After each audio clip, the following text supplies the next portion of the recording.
Hi there. My name is Dr. Isabeau Iqbal, and I am a career coach for ambitious perfectionists.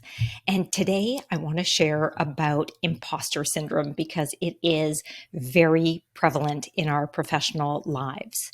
So I'm going to cover what it is, how it shows up, and 2 strategies that you can implement when you're feeling like an imposter. So, what is imposter syndrome? Loosely defined, it's feeling like a fraud and really doubting your abilities. And there are 3 defining characteristics. One is that you think that others have an inflated opinion of your skills and talents and abilities. The second is that you fear being found out as a fake. The third is that you tend to attribute your success to external factors, things outside of yourself.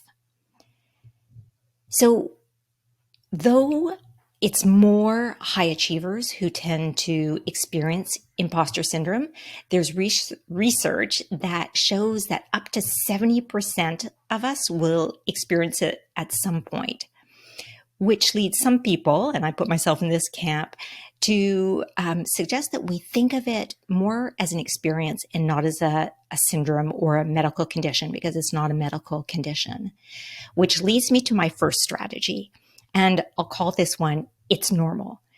So if you are experiencing imposter syndrome, one strategy you can do is remind yourself that this is a normal human experience that is felt by so many others, and that nothing's wrong with you. You are just a human having a human experience.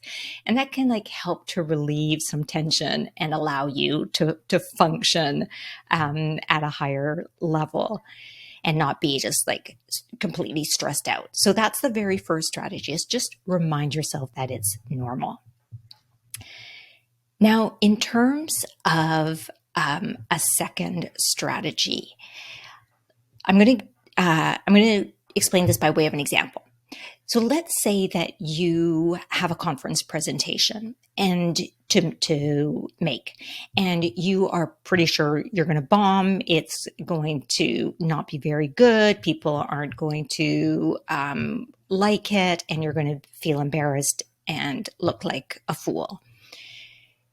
Then you give that conference presentation and it actually goes well. So then there's a conflict, right? Because you were expecting it to go poorly. It didn't go poorly. The second strategy then is called find the facts. So imagine 3 different steps.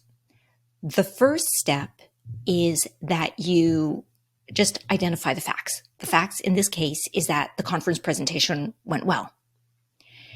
The second step is that you put on your imposter mind and you think about what that voice would say. For example, it might be that, oh, well, they had really low expectations.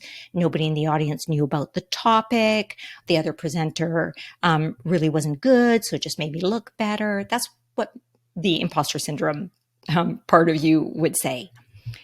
The third step is to look at it as a detached observer and actually claim the talents, the skills, the other pieces that led to the success. So for example, in this case, it might be, I prepared extensively. I did my research. I got someone else to, I practiced the conference session to make sure that it went well and that it was comprehensible. So then you're looking at the facts. So there you have it. 2 different strategies that you can use when you are experiencing imposter syndrome. Hope this was helpful. Please see the notes for more resources and additional information. Thanks for your interest.